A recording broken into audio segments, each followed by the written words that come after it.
Assalamualaikum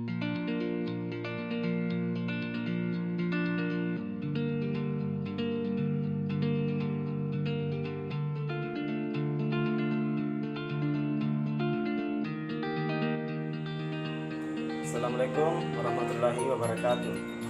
Perkenalkan, nama saya Wandi dengan NIM 193104046 dari Universitas Negeri Makassar, Fakultas Ilmu Keolahragaan, jurusan Pendidikan Jasmani Kesehatan dan Rekreasi.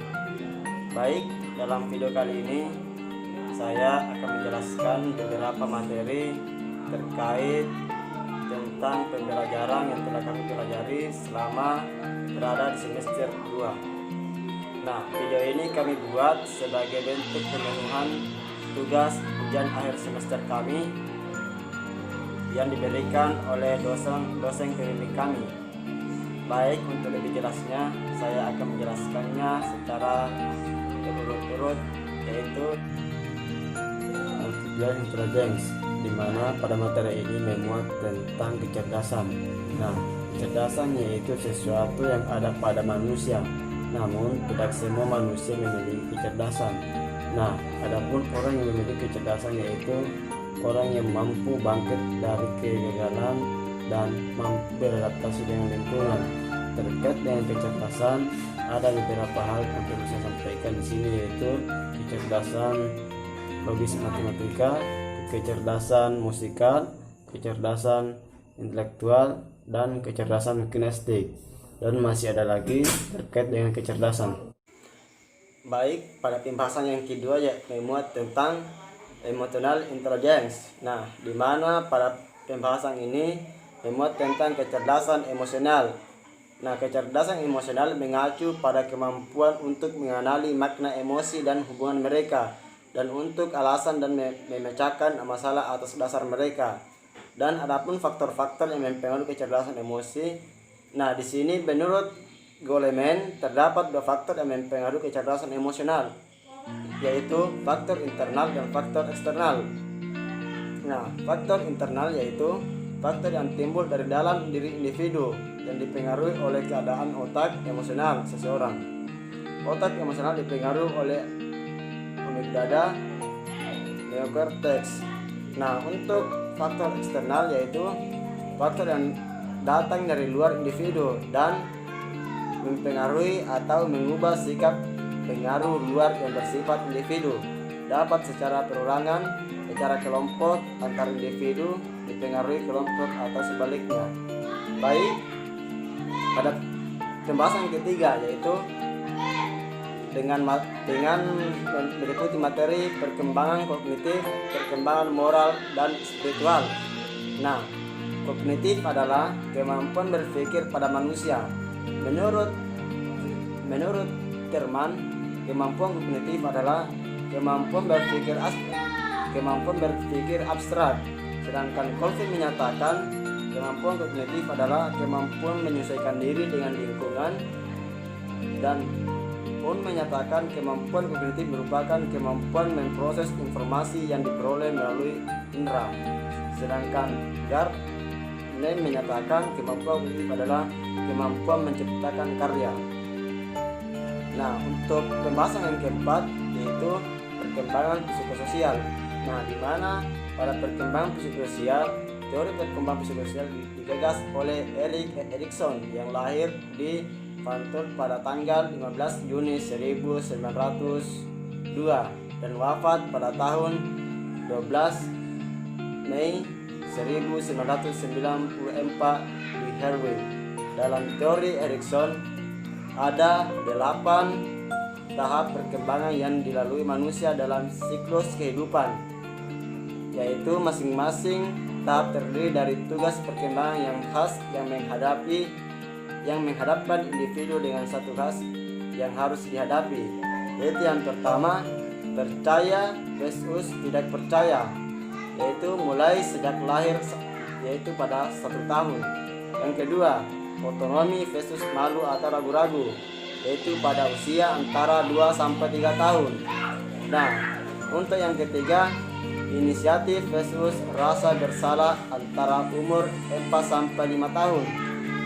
Pada usia pada poin keempat, yaitu industri versus investor pada usia 6-11 tahun.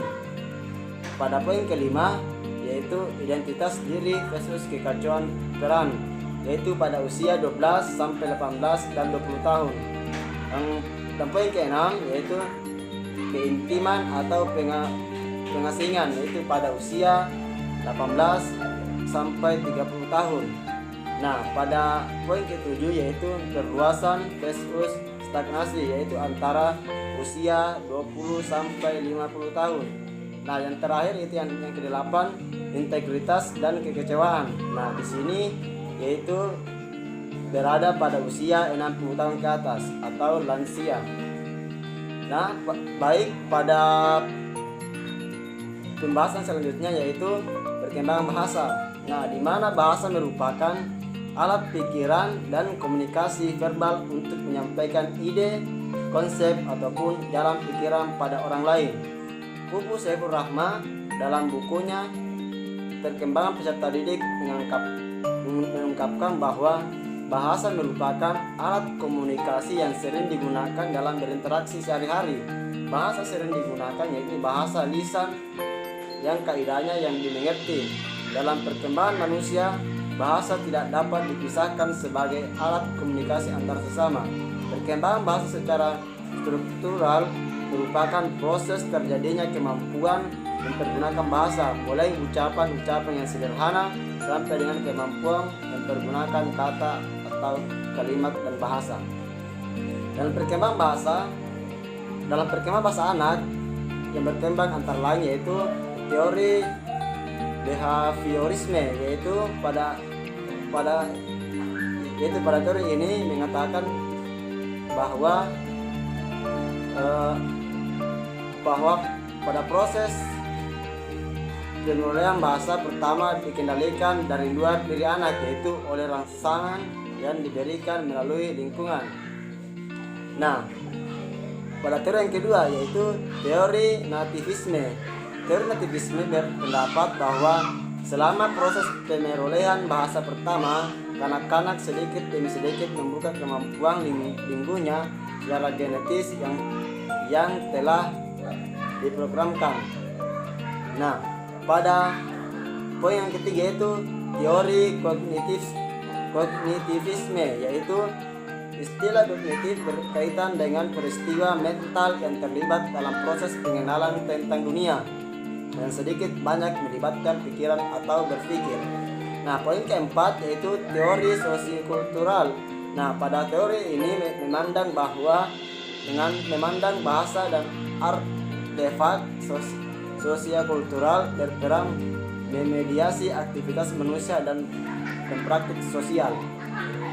Baik, pada pembahasan selanjutnya yaitu strategi intervensi